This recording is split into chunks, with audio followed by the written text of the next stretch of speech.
bless your sin. And then people will bring up scripture. Abraham had a child outside of wedlock. And it's just so like, read the Bible, y'all. Because right. that was not a good situation. He created like the divide that is still the divide today. And that came from being outside of God's will. Out because, of his because design. by then the Lord had already told them that they were going to have a kid, right? Yeah. But it was taking some It was time taking and too they didn't long. want to wait on the Lord. Right. And Sarah was like, Go see oh, Hagar. Sarah was the one that laughed in God's face, wasn't it? When Yeah. God told her, and she laughed. And then she tried to lie about laughing. And he was like, no, I saw you. Like, how you gonna laugh in his face? And then lie about it, girl. That don't make no sense. While I understand the premise, this is false theology, and I actually went in the comments to attempt to correct the young sister with the bang. You know, I believe she was born in church, and you know she stepped outside, and now she's back. All praises, been there, done it, like all praises. It's when we hold to the tendencies of what we think we know and what we have grown to believe, right?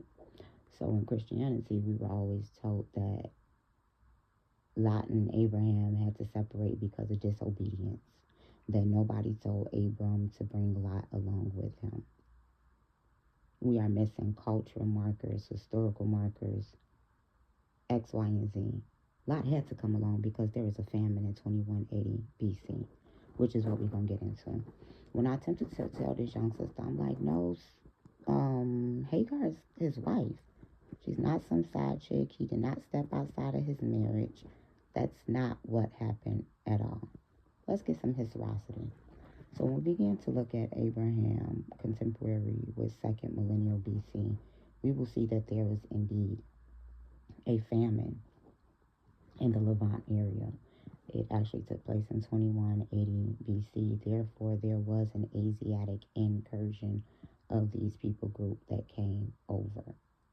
And when you look in history, they are called Hibiru, which shares the same root as Abir, which is Eber, out of which the word Hebrew comes from. And when they began to make it into Egypt, this is where Abraham was called a Hebrew. Now, according to the book of Leviticus, in times of famine, in times of war, so on and so forth, even the Deuteronomy, specifically the Exodus, it begins to speak about when a daughter is sold as a maid servant. And this is very existential because during this time of famine, Hagar, which was an epithet, it was a title, it was not her name. When you look at HGR in Assyria, in Acadia, during all of these captivities, through Persian captivity, HGR was the name and the title to describe Arabic people. HGR literally means immigrant, stranger, sojourner, which described her status in Egypt. She was an immigrant, a stranger, a sojourner who was sold in 2180 BC as a maid servant to Pharaoh. Now, why would Pharaoh have taken her? Who was she? She clearly was not some lowly woman, as this young woman continued to assert after I pointed her to Genesis 16:3.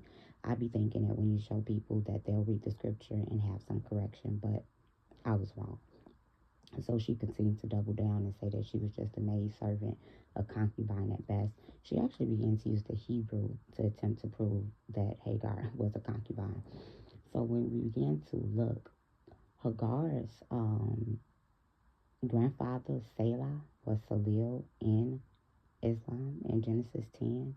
He actually named Hagar Egypt after her. He inhabited Egypt and Saudi Arabia, all of those places, before this Cushitic kingdom ever was about. When you begin to have your Cushitic Arabs in Nubia and in Saudi Arabia and the Sudan, this is where you had your Joktan Arabs, your Qadarian Arabs. Like, this is where your Arabic nations were in Egypt, and they were polytheistic, and they were in Arabia. And he began to take the message of the Ani, or the poor, and we began to look at the plural, the Ebony, the Ebionites, into ancient Egypt and into Saudi Arabia and Mecca. He was teaching against polytheism. He was teaching against the wealthy, so on and so forth. So Hagar, Egypt, was already named after her before this famine. It was also just the description marker of the Arabic people who originally founded Egypt. When you begin to look at the word Arab, Ereb, this denotes evening or black. When you begin to look at the book of Genesis, when you look at the name Kedar, who was the son of Ishmael, he would obviously be named after Ketur, just as Jetur, Jetur, would be named after Ketur. But why would Ishmael have sons with Ketur's name if Ketur was not his mother? This is another way that we began to prove that this is a title. Hagar is a title. Let's continue.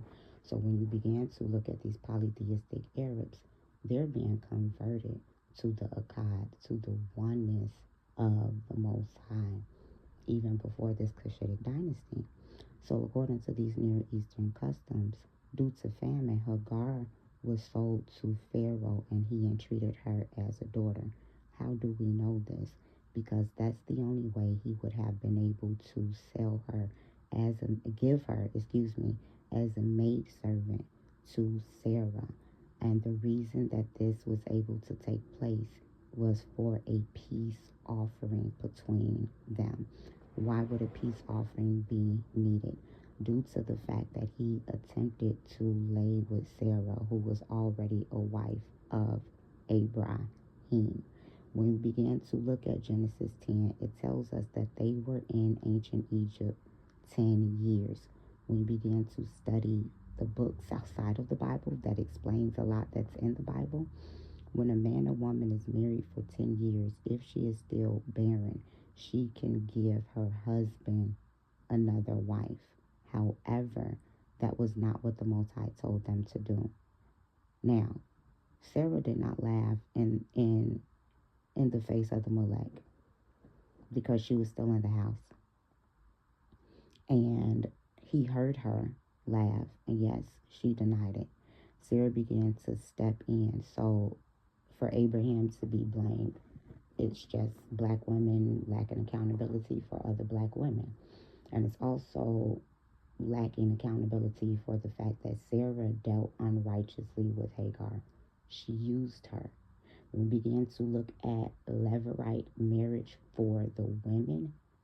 This plays out with the 12 tribes, with Rachel and Leah. Rachel was barren.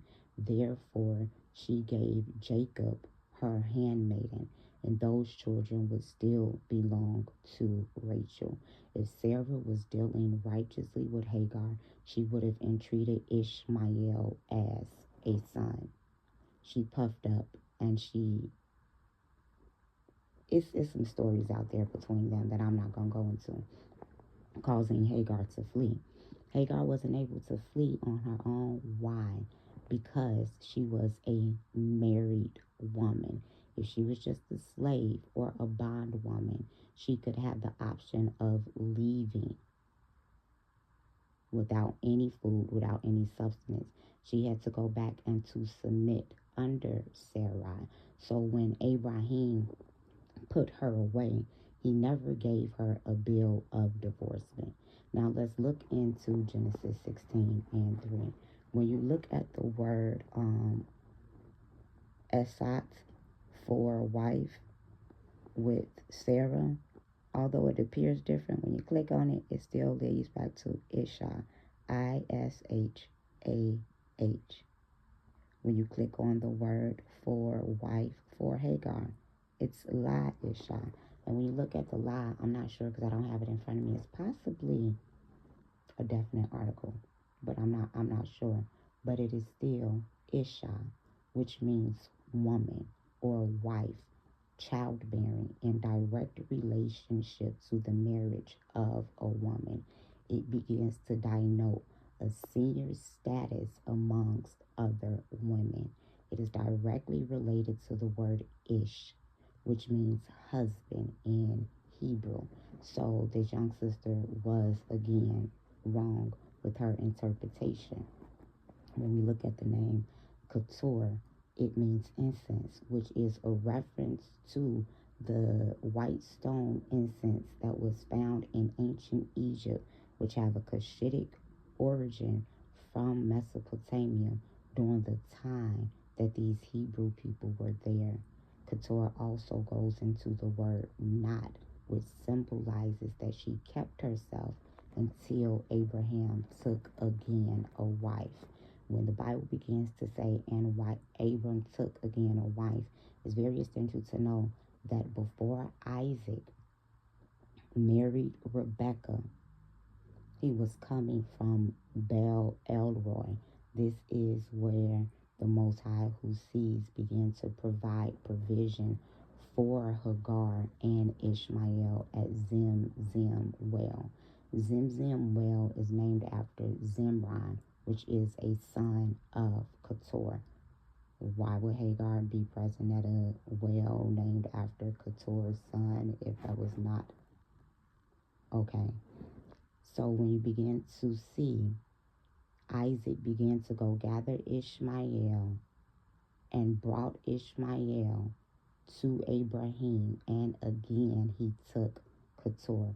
When this word again is used, this is used identically when the Apostle Paul began to prophesy. It said that the prophets prophesied again. That's after they had already prophesied once. So this was the second time. And then it said again, so it was a third time. When you begin to look at the biblical culture, Isaac was not able to legally marry Rebekah until his father began to pay Hagar the dowry of a virgin, as well as the bride price, and to bless his son Ishmael. This young sister began to make the assertion that there was no blessing to Ishmael. This is false theology, which has us bastardizing the mother Hagar of the Arabs and the Islamic nations. When we begin to look at the blessing of Ishmael, he was blessed with 12 sons who became 12 princes, and they had their own Iman. Iman means God with us, pointing back to Emmanuel.